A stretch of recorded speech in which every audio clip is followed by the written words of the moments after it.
Welcome to Autism Knows No Borders. Discover what's possible when people impacted by autism inspire change and build community. Together with the Global Autism Project, here's your host, Rachel Harmon.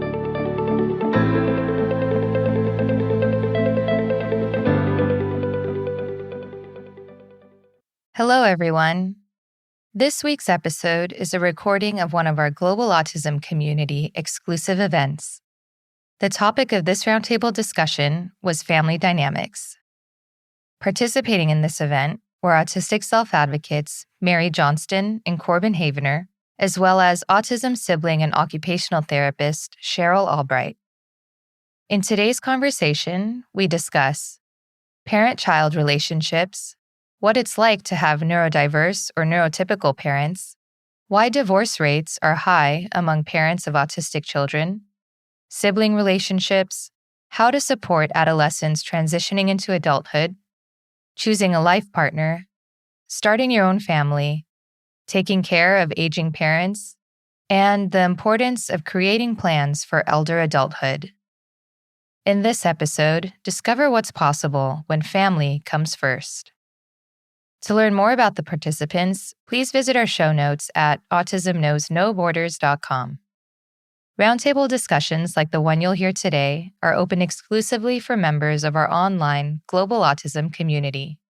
We select a different theme each month, and our moderators monitor posts daily to ensure that our online space remains safe and respectful. If you'd like to attend and participate in any of our future events, you can sign up today at community.globalautismproject.org. We appreciate your time. If you enjoy this podcast and you'd like to support our mission, please take just a few seconds to share it with one person who you think will find value in it too. You can also follow us on Instagram at Autism Podcast, subscribe to our YouTube channel, Global Autism Project, and join our online community on Mighty Networks at community.globalautismproject.org. And now, I present you the Global Autism Community. Hey guys, good to see everyone again. Hello. Hi. Before we get started, let's go around and do some quick introductions. Mary, you want to go first? I'm Mary. I am the blogger on the Instagram page Autistic Rainbow.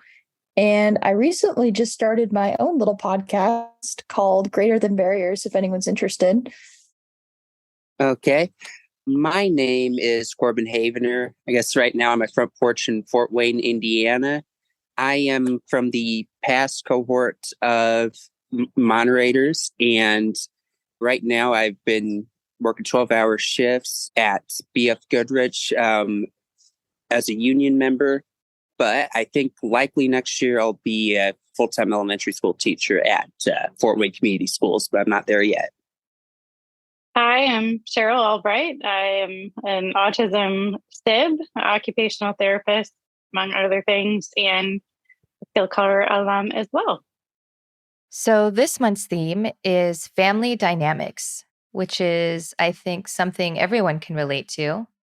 So in the community, we've laid out this theme by looking at the different phases in someone's life, right? So when they're born, there's that parent-child relationship. And as they get older, they start relating to their siblings. And eventually they'll transition into adulthood, maybe going into a phase in life when they're looking for a life partner or maybe starting their own family. And then, if they're lucky, they make it into their elder adult life. So in this conversation, we're going to go through these different phases and look at how family dynamics play a part there, okay? All right, let's go back to the beginning. Now we are looking at the parent-child relationship. So Mary and Corben, from your perspectives, what do you have to share about your relationships with your parents? Are your parents also neurodiverse? Are they neurotypical? Did you find maybe it was hard to relate to them or them to relate to you if they're not neurodiverse? So, yeah, what are some of your experiences growing up in your early childhood? Okay. Well, I am not certain of any neurodivergencies between my parents. A couple things that were pretty consistent growing up is, my dad, most of the younger portion of my childhood, was more of a second shift worker. So, like, I definitely saw him like most of him on the weekends, more or less. So I saw more of my mom. Now, as far as my mom goes, I mean, aside from a period of burnout, I would say through most of elementary school, my mom's actual professional career is a special education teacher at the high school level. So she did have a built-in understanding, and I have an older brother who, like, I'm not sure what the updated version was, but he did have ADD, so there was that factor as well. The siblings I grew up with, we each had some of our more unique factors. Like, I had a sister who had, like, early in her life, had some kidney issues that she dealt with as well. So she's for more early childhood physical health, but she grew up, became very healthy as well. Mm-hmm. Thanks, Corben. Mary, how about you? I would say I know for a fact that my mom is neurotypical. My dad was never diagnosed with autism, but it's funny because we kind of suspect he is because he and I are so alike in so many ways. So we definitely relate to each other in terms of, like, we don't really sleep well. We have a lot of anxiety. We don't really socialize well with people we don't know or have an easy time in new situations. So I think that sometimes it's harder for me to kind of bond with my mom because we don't really share certain traits. Obviously, I love my mom. It's just harder for her to kind of understand what it's like to have those traits. And my dad, I can share like special interests with, and he gets it because he's obsessed with guitar. So he kind of understands what it's like to have like fixations on stuff, and he'll like play guitar for hours, and he actually self-taught himself as a kid. So he understands when I get like super obsessed with like Disney or something, and we can connect over that. All right. And Cheryl, how about you? What was it like in your household? Because your brother's older, right? Yeah, so I'm 4 years younger than my brother. He was diagnosed, I think I was in utero, which was actually pretty young for the 70s and early 80s to get a diagnosis. My family was a little bit on the tail end side. So the story that I've heard is that my great aunt on my mother's side had childhood schizophrenia, which is what they now think of as profound, on the profound end of the spectrum. My brother still doesn't talk as an adult. And so my father was always a little weird. I always thought it was because he worked as a dentist and he looked in a mirror all day and everything was backwards. And he was used to one-sided conversations because people had things in their mouths and couldn't talk back, which maybe was the perfect occupation for him because then he didn't have to worry about social skills. Not really sure. As far as our family dynamics goes, my brother's pretty high needs, a lot of high needs. And so I was kind of left to my own devices for the most part. I don't remember a whole lot of my childhood as far as that goes. I was told my first words is, "Where's Jimmy?" which is my older brother. You're learning to talk. You kind of just parrot what's going around. And that was it. It was like, "Where's your brother? What is he doing?" And usually getting into something. So my parents put us both in overalls so they could snatch us real quick if we were running in opposite directions, which, if I was 2 and he was 6, that completely makes sense. But yeah, ours were a little different. It was just the 2 of us. And yeah, he's just got a lot of high needs. So I think our situation was a little bit different than. Mm-hmm. So, kind of related to this, there are some statistics that show a higher divorce rate among parents who have autistic children. Now, the cause could be a number of stressors on the family, or not having enough support, or just maybe having some kind of misconceptions about autism that also put stress on the family, like with responsibilities and expectations. And yeah, if you're comfortable sharing, what was the relationship like between your parents? Mary, you have your hand up? Yeah, so somebody who actually has divorced parents, I've definitely seen them go through a lot of stress raising my sister and I, who are autistic. I think some of the statistics are true to some extent. I think they get a little burned out or overwhelmed, not having a lot of support, or they don't like the judgment or the stares or the comments that come from raising an autistic child. I think it's hard for spouses to communicate and balance the things that come from raising an autistic kid and finding time to spend with themselves and then finding time to parent. And I think also raising my neurotypical brother, they were just constantly in a state of burnout because my sister is also higher needs. So, they had to bounce of what Grace needs and what I need and what my brother needs. And there was never any time for themselves.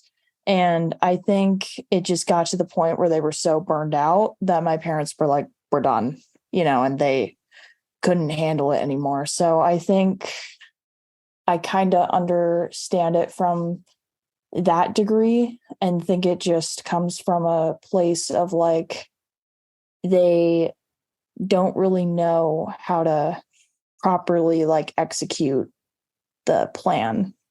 Mm-hmm.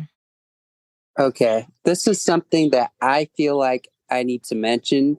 So I remember a past guest that you had, high functioning autism, made a really great, explainer video. And, oftentimes the recommendation, which, of course she'd recommend, like, in the case that ABA is needed or there's no other option, you would want to go focused over comprehensive. Because historically, there's been this recommendation of 40 hours a week. And when there's no other information and all you have is this 40 hours a week comprehensive, the therapy becomes the life and it becomes overwhelming and exhausting and burnout inducing. So definitely, as long as something's not being overdone, that doesn't need to be overdone, that can lead to better outcomes there.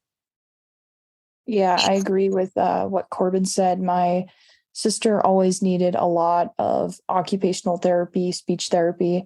And when I was younger, I also did occupational therapy, speech therapy, different stuff to help us. And we were all going to different schools. My brother, my sister, and I, we all went to 3 different schools. So my parents were constantly juggling 3 different plans for 3 different kids. And they would come home exhausted every day because they just didn't know how to handle it. So I'm going to age myself a little bit. I'm a little bit older than the two of you. So back in the day, there wasn't services, and we grew up in a very rural, small farm town. And so we were one of the only families that had somebody with a disability in it. And, even still in the late 70s and early 80s, they still said it was the mother's fault if it was the mother being cold causing the autism. And my grandfather was one of those men that voiced that opinion. And so that clearly didn't help any of the situation. Granted, he had a daughter with Down syndrome, but that's a whole different topic for a different day. And nothing was nice as far as family dynamic. I never really remember them being together. It was either one or the other. So if we were both home, it was a parent home because the other one would be off doing whatever they had to do. So my father's dental practice was hooked to the house. So he was home most of the time, but he was working. And if he wasn't working and watching us, he was off doing something else, whether it was Rotary. He was just involved in Rotary, the Mason Lodge, blah, blah, blah. Something to get him out of the house. My mother was too. She was on the school board and did, other things. And it was almost like high five, your turn, I'm out, kind of is kind of how I remember things. But, my father's parents weren't the nicest. My grandmother on my mom's side wasn't really around. She oddly enough lived not far from me in Florida. And so we didn't really have support networks either. There wasn't social media. So you couldn't find your tribe. And there just wasn't really anybody around that had, a disability to just commiserate with, I guess. I don't know other way to put it, but there wasn't the support groups and the services and the things that there are today. So I can't even imagine, because the nearest center that we would be able to go to is at least a 30-minute drive now. And that town still really doesn't have much in it either. So as far as in the way of services, it's just too rural. Mm-hmm. And it was a little different. Mm-hmm. Mm-hmm. Yeah. And this will probably be a quick lookup because I know it was in the 70s. So when was IDEA passed? I know it was passed in the 70s. So 1990 is when I believe it got signed. And my brother didn't have an IEP. He didn't have any of that. The Rehabilitation Act was signed. Gosh, now you're making me think. If anybody listens to, Judy Human, she was still alive, her podcast, and she goes into great detail in the history lesson. So I highly recommend her book as far as disability rights goes. She was definitely a powerhouse for sure. So yeah, I don't remember exact dates. I know that I kind of quasi remember when President signed things. So like Bush Senior was the one that signed ADA. IDEA kind of came after in 1990. And yeah, so my brother didn't have an IEP. Yeah. Those things didn't exist. Yeah, because, from my perspective, I went to a school district, just south of Fort Wayne that, was sort of like more rural, small town in nature, but kind of satellite to Fort Wayne. And in these rural communities, having a good special education department that respects the FAPE principle, free and appropriate public education, and allows the ability to do it in the least restrictive environment possible based on the student's need is a lot of times the most valuable and available service that can be had. Mm-hmm. Yeah. And thinking about different generations, different communities, different laws, different norms, all of that have a different effect on family dynamics. Parents between each other, parent to child, child to parent. So let's transition now into talking about sibling relationships.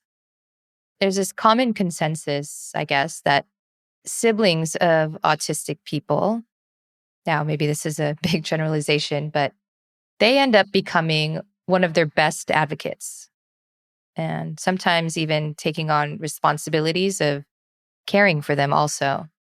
So what were some of your experiences growing up with your siblings? Maybe you can even share some fun memories you have together. Yeah. So as far as I know, I wasn't necessarily a loud voice or anything. It depends. Sometimes I wanted to be around people. Sometimes I didn't. But I think if I'm looking at recess back at the Aussian days, I believe that maybe it was first grade and third grade was on the large playground over, or maybe it was second to fourth because my sister was 2 grades ahead of me. She'd often see me in the next playground over with her friends, and somebody made a comment, she would definitely stand up for me on that one, on those occasions. The solid memories for me tend to move on later in school. So if we're saying in elementary years, so I guess I'll say that. Okay, got it. We had a sensory room in our basement before people knew what a sensory room was. My grandfather died when we were young, and they had to spend the money so it didn't impact him later on. And we had a ball bath and trampoline and therapy balls and anything. I'm sure some OT told them to go and get and purchase. And that was probably the only time we really bonded over anything. He was definitely a mover and a shaker. So the ball pit or the swing set out back that was fenced in, so he didn't run off. But yeah, it was around it would be more around sensory type experiences because that's kind of where he was. And I just thought we had a bunch of cool stuff. Didn't everybody have these things in their basement? That was just, the norm. They don't. And until I got to OT school and went, oh, okay. Well, I don't need to pay attention to this module. Yeah, it makes a lot of sense how you landed in that career too. Yeah, it was funny because I spent some time in his classroom when I was in high school. And so he was at that 18 to 22 range. And I took one foot in the classroom and went, nope, not teaching, but I'll figure it out. And yeah, so I knew it was going to be OT, PT, or speech. I just didn't know which one until I got to school. All right.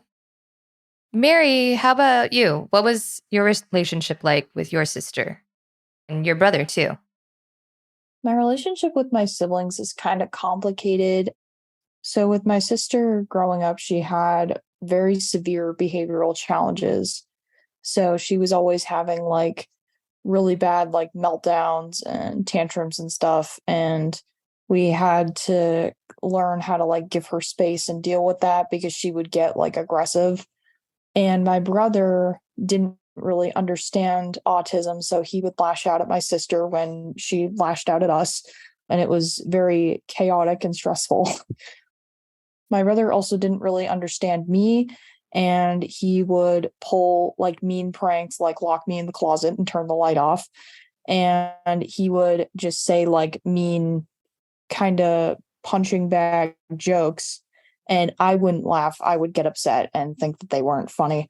So my relationship growing up with my brother was kind of complicated. We get along a lot better now because he kind of knows what upsets me and what doesn't. And he's able to say jokes that I actually do find funny and won't misinterpret. So he's gotten a lot better. And in terms of my sister, I actually really like having an autistic sibling because while I sometimes feel like I'm in her shadow with her needs and stuff, I have someone that I can personally relate to and hang out with. And we can watch Disney movies together or we can cook together. And she's somebody who just kind of understands my struggles in a sense. We can relate to feeling ignored in society or bullied by people who just don't understand what autism is. So we can kind of relate to the good and the bad of being on the autism spectrum. So I think that having an autistic sibling is really nice, even though it can be hard sometimes because growing up, we would still play together a lot when both of us were in good moods. We would play LPS or Webkins together or whatever. And now we just hang out on our laptops. And I think having a neurotypical sibling, because I have kind of both experiences, I would say neurotypical siblings are kind of a lot harder for me to get along with because I don't always understand what they're doing or what they're saying. And sometimes I feel like they don't really understand my life. If I get upset over something, sometimes they don't really understand why or how personal it is to me. So I'd say sometimes things like that can be more difficult. Yeah, I'm an only child. So I wish I had a sibling. I was always kind of jealous of my cousins and friends who had at least one sibling. Kind of lonely growing up. But anyway, so for now, we've been focusing on the nuclear family, parents and siblings. So let's think about an autistic individual who's transitioning into adulthood. Maybe they're moving away, they're moving out of the house, maybe they're going to college or looking for their first job. How does this affect family dynamics? So for me, I think I always knew at about like 17 that I wanted to go to college. I just wasn't really sure what it would look like. So I finished high school first at 19 because I was held back a year in first grade. And at first, my parents were kind of doubtful about it. They're like, you don't need to go to college if you don't want to. Like, why would you want to go? Is there anything you actually want to do there? And I was like, yeah. And I kind of took like a month or two off to figure out what I wanted to do. And I thought graphic design is something that sounds really fun. And it's a more like, I guess, introverted job. And it can be more remote. So traveling wouldn't really be an issue. And I was like, this sounds fun. And I actually really enjoy doing this. So I applied to college and excitingly, I got in.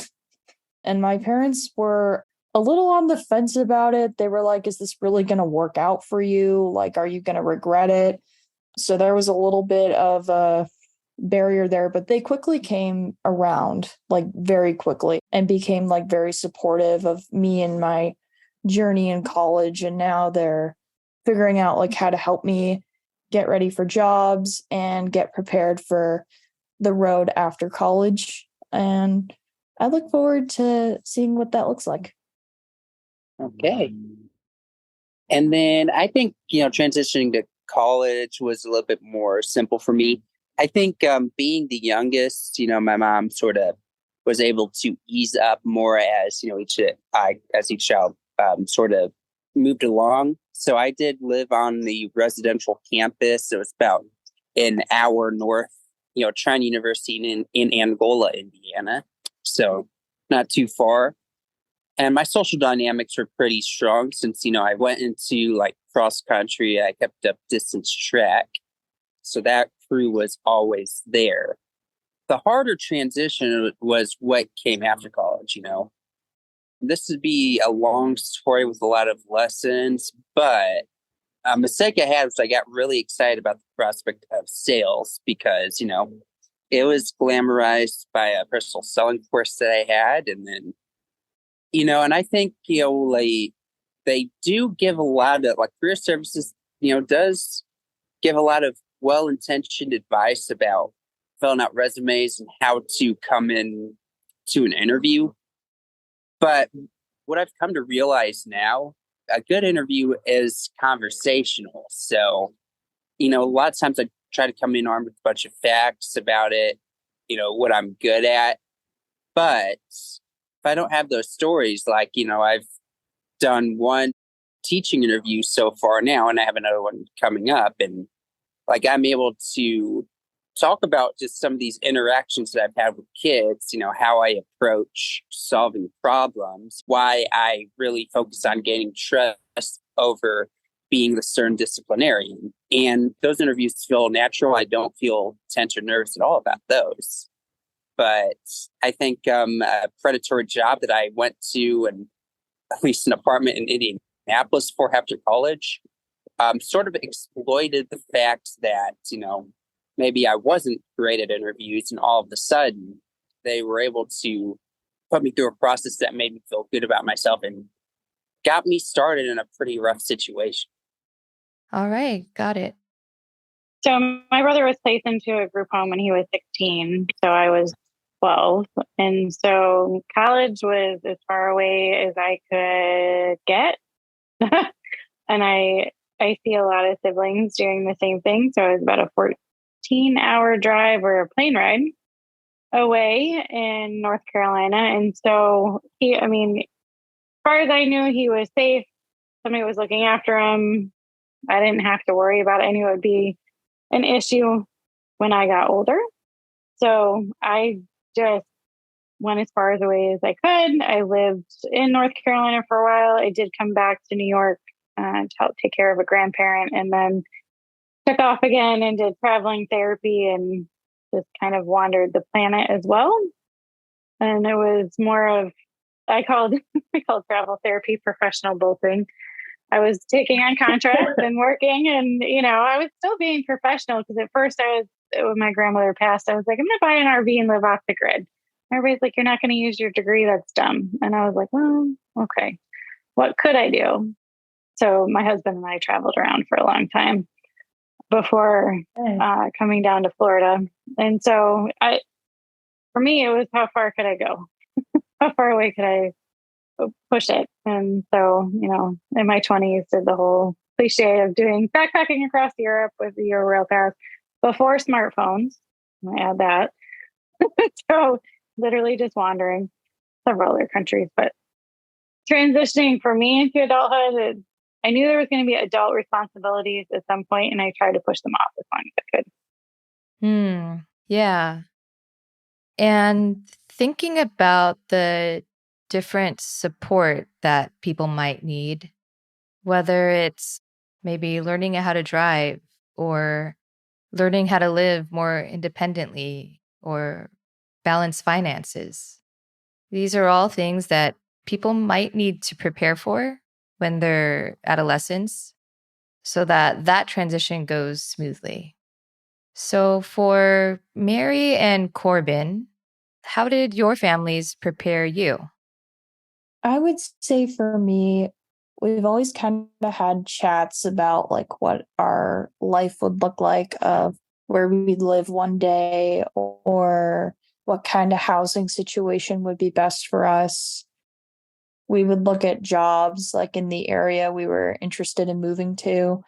I don't know when idealistically we'd move, but my dad has talked to us about moving to either like Florida or Arizona, because we want to be closer to my brother, and we would live in like a condo or something like that.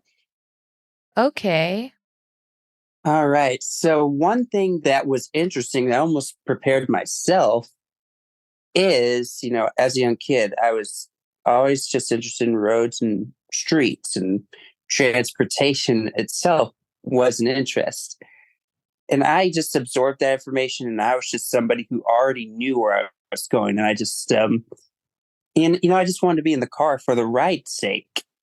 So for my parents, they usually knew to take me along for stuff like, recycling runs or anything like that. So driving was no concern. I got my permit as early as I could.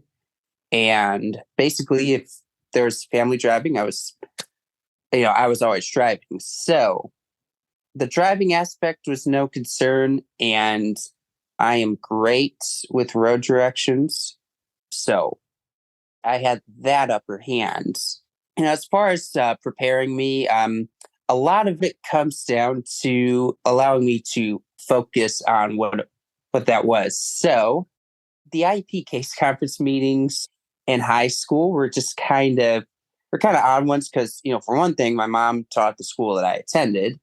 So I was there, my mom was there, so I was a teacher there. And just to get proof, I recently went to my high school to get that. And a lot of it was just focused on self-advocacy. So basically, there are some people-pleasing struggles that, I've had similar to that of my mom. And I think I have gotten up to working towards that. And I think they allowed me to take a big part in like the planning stuff. So, for example, I think for a birthday present in 2013, that was the first time I went to a Colts game. And, I drove my car down there. I had that event all planned out. I knew where to park in downtown Indy. I went there, and just the fact that I am in charge of that kind of planning helps me at least be in charge of the logistical aspects of my life. Right. Yeah. It's important to have some kind of sense of autonomy. Mm-hmm. Okay. So let's transition now into this next phase of maybe starting your own family, maybe looking for a life partner, maybe having kids. How do you guys feel about that? I'm not really sure if I'll get married or not in the future, but if I ever like adopt or have kids, as weird as it sounds, I would want a big family because I actually do really like kids. I just think they're really cute. They're really funny. I just love their little personalities. But I think it's important with autistics to really know someone deep down before they commit to, marriage and having kids and stuff, because that is a very serious life step. And you need to make sure you're with the right person before you jump into that deep end. Mm-hmm. And if you're autistic yourself, I think it's very important for you to discuss with your partner. Obviously, if they're autistic, it's a no-brainer that your kids are a high chance of being autistic. But if your partner is neurotypical, you need to have a discussion with them and say, like, I'm autistic or I have disabilities. There's a higher chance that our kids could be the same way as well. Are you okay with that? Because some people right off the bat will be like, no, I don't want a disabled child. And then some of them will be like, sure, that doesn't bother me. So I think it's important for autistic people to say and clarify that, because it's a very important thing to notify a partner about. All right. Corben, how do you feel? It's definitely a place that I definitely want to get to sometime. I don't know what the timetable is, but if I want to go comparisons, yes, I am the youngest, but literally every other sibling of mine is married right now. And, they just seem to meet somehow, some way. And personally, I'm just trying to get out, get involved in stuff that I care about in the community, but I just can't seem to recognize the signal of, hey, wait, is this worth pursuing any more than it is? And, I'm trying, but I just, I just don't have much of I just don't seem to have much of a clue there. As far as kids go, the anecdote that I will tell here is, I had a cycle of like very customer service based jobs, and there's a lot of adults that were just sort of complaining to you about this and that. And then, through 2020, bridging some jobs, I did a lot of DoorDash deliveries at that time. And one of the things is I delivered an order to this one house. Girl must have been about 8 years old. I was driving my 2001 Nissan Sentra at the time, so old car, some surface rust. All she has to say after all the complaining that you tend to get from adults is, "I like your car. My mom has the same one." And those are the kind of interactions you get with kids. And ever since I have substitute taught in mostly elementary schools, at so many of the elementary schools that I've been to, I find myself like being absolutely loved by them. It's like there's a bunch of like waist high hugs that I'm getting all the time. Everybody seems to want me in their classroom too. It's like, I don't know, I have something that gives me good rapport. And if I'm going to move to the next step, I think I have to have the job where I'm happy day to day. So I think that's the next big step for me. Okay. I think a lot of autistic people really like kids because we can kind of identify with them in a sense. Most of us like youthful things. We don't really have a filter. We don't always show emotions in the appropriate way. So we can kind of relate to kids in a sense, some of us. And I feel like kids kind of like us for those reasons as well. And I feel like a lot of autistics are really down to earth, and kids just kind of like gravitate towards that energy. And there were these kids at my church a couple of years ago, and they would always like run up to me and they'd yell my name and they'd hug me. And I was like, "Oh, hi, how are you? It's so good to see you." So I think there's a lot of controversy with autistic people becoming parents. A lot of people are like, "Oh, is that something you're capable of handling?" And, for some people, definitely not. But some autistic people definitely are capable. And I think it's a stereotype that autistic parents break and show like, hey, I am capable of raising a kid. Just because I have a disability doesn't mean I'm any less capable than you are. Good point, Mary. Cheryl, what do you think about when you consider your brother and his needs? I mean, is it fair to say that he's never been in a relationship? Not that I'm aware of. Just because somebody's non-speaking doesn't mean they're not capable. As far as I know, no. He definitely gravitates toward different people and is very clear if you don't really mesh with him. Like there's certain staff that he could care less that are in the house. Him and his roommate are quite an interesting pair. There's a woman that lives in his house that also uses an iPad to communicate. And he's figured out that if he hands her iPad, she will ask for things that he also likes. So then he doesn't have to put forth the effort of using his iPad to request a snack or whatever. She will do it instead. And he's like, he just happens to be sitting there like, oh yeah, me too. So he does form relationships in his own way. Romantic, as far as I know, no. I mean, I never thought I would get married. It wasn't on my radar. It wasn't something I was planning on. I was perfectly content with that thought process. And I've now been married for 12 years. So that got thrown out the window. I did make the decision that I was not having children, though. That was just not happening. And now, no, I don't have the energy to see the toddler. Like that ship has sailed. So not happening. We do have nieces and nephews and cousins that have kids, and that I'm fine with that. I have 3 dogs. So I'm good. Perfectly fine with me. And my spouse had a cousin with severe disabilities, a wheelchair user, had a trach, had a lot of medical stuff growing up. So he understood the dynamic. And so I just kind of, I think, lucked out in that pursuit, but I can understand. Not so sure, like the other 2 have said, not so sure about actively finding a partner. I'll give you this. I wasn't looking, so you never know. You really don't. Yeah. Sometimes it's when you're not looking that they come. Okay. Well, let's close out this conversation now by looking at older adults, after parents are gone. Is there a plan in place? What are the concerns from both sides, from the aging parent and also from the adult child? Well, first on this one, because I've lived it. So my father didn't have a plan.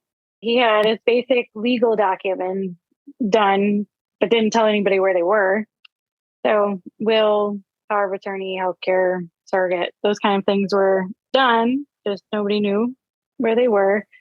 My brother does have a legal guardianship, and that plan was not put into place. And so when my father got sick, that was not planned. My uncle was the backup guardian who then had dementia, and so couldn't stand in a court of law and say that he can make a sound decision for anybody. And so to anybody that ends up listening to this, it's have a conversation. Some parents don't want to. It's not really a choice. I look at it this way. Like I had the means. I run my own business. I was able to take off and do what I needed to do to support the both of them for about 1.5 years, and kind of came and went and had clients that understood.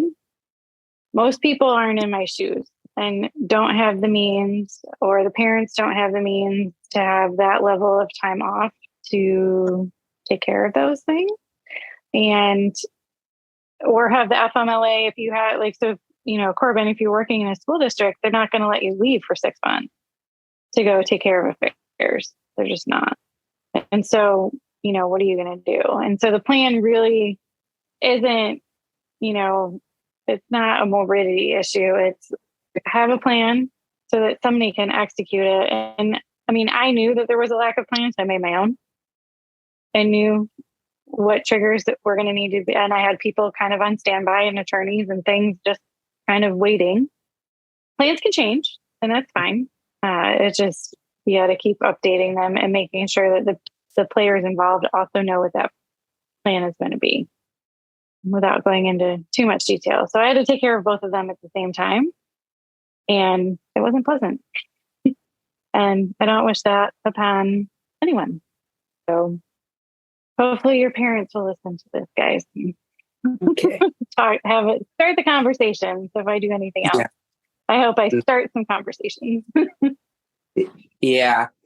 So one thing that I've seen, and like, I think my parents personally have no worries about me. I know how to handle a lot of things. So it really comes down to like what happens, as my parents age. I think my mom's in her 50s, my dad's in his 60s. So one of the things to note is I've seen from my mom's side, when my grandpa and then later grandma passed on, and she like handled I'm just saying, on my mom's side of the family in particular, there are a lot of dynamics, there are a lot of complicated dynamics, there are a lot of feelings. I don't want to go deep into my mom's history, but I think I had an easier upbringing overall personally than her. But I've seen her handle power of attorney.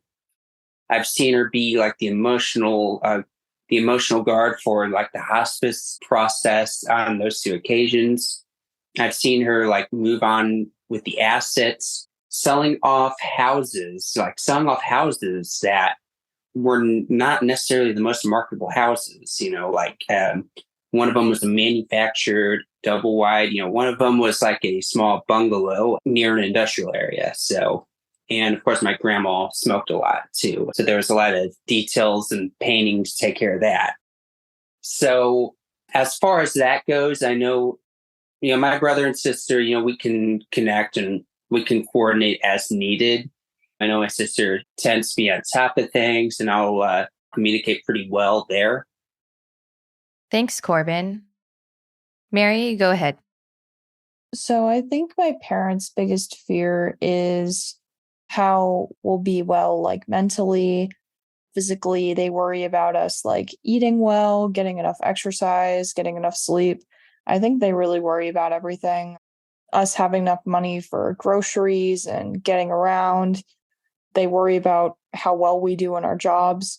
They really just want to make sure we're living like a good, independent life. And we do have money set aside from our grandfather. We're in a situation where we can use that, which we're very thankful for. And I think the other thing that we have talked about is, again, just like living very close to my brother wherever he permanently ends up. So he can kind of be our primary contact in an emergency situation if anything were to happen to my parents. We've talked about that as well. Yeah, well, it's good that you've got the conversation going. Sometimes people want to avoid talking about it because it's uncomfortable and they maybe don't want to think about death. But it is important to at least have some kind of plan in place so those left behind are not left to their own devices at the last minute. All right, guys. So what are some final takeaways you'd like to share? Okay. I think for one thing, in future generations growing up, it is important that your kid has as much interactions with the community as reasonably possible.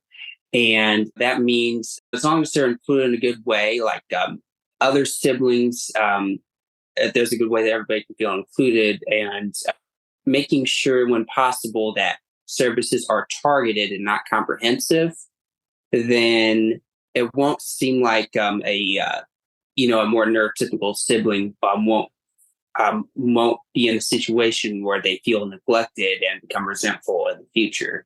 So that is a big one. I think generationally, we're heading to a better spot on that, it seems like. Yeah, I agree with Corben. I think if your sibling has more needs than you do. Definitely more behavioral challenges. I can relate in that sense. I think there needs to be more structure in place. And I think you need to make sure that you divide your time between your kids evenly. And even when one kid may need more attention, you still need to make sure you're not ignoring your other kids, because it's not fair to them. I guess I'll end with, there are sibling supports out there. There's things called a Sib Shop, which is for children that have a brother or sister with a disability. And I highly recommend those. I run those in my current business as well as the local CARD, which is the Center for Autism and Related Disorders. And it's important. I personally didn't know anybody growing up that had a sibling with a disability. And I I wish I did, just to have somebody to talk to. I mean, technically my father was a Sib, but that generation, we don't talk about things. So it wasn't something that him or my uncle would talk about. So yeah, I mean, there's Sib Teens, Sib Net, Sib 20s. That's all on Facebook and moderated by social workers to make sure that the space stays safe. Just, there are supports out there. And I think, I keep meeting new ones every day. Like I traveled with one Field Corps. So, just to make sure that we have our tribe. And, it's always nice when you can meet somebody that's had some kind of shared experience. And just like special interest, right? Like it's just nice because you don't really have to talk about it because they already know. And it's just nice to have that person, like those people in your lives. And so if you can start that young and having kids find their tribe, then they know who they can turn to. Yeah, definitely. That's important to have that support. All right. Well, thank you guys for being here today, and I'll see you all in the community. Thanks for tuning in to Autism Knows No Borders. What are your relationships like with your family members? How has family played a role in different stages in your life? Share your experiences over in our online Global Autism Community. Are you a self-advocate willing to share your story and educate others? Or are you a professional seeking to hear directly from autistic voices and improve your practice? Or are you a family member hoping to support and empower your loved one? Whatever your role related to autism is, you can join our online Global Autism Community to connect and collaborate with people from all over the world. Sign up today at community.globalautismproject.org. Let's work together to transform how the world relates to autism. Thanks for listening. Take care. Tune in each week for engaging conversations of how people across the globe are inspiring change and building community. You've been listening to Autism Knows No Borders, brought to you by the Global Autism Project. You can find Rachel's notes for this episode and learn more about today's guests at autismknowsnoborders.com. If you enjoyed this episode, please kindly rate the show and leave a review. By doing so, you'll be helping us increase awareness and acceptance of autism around the world.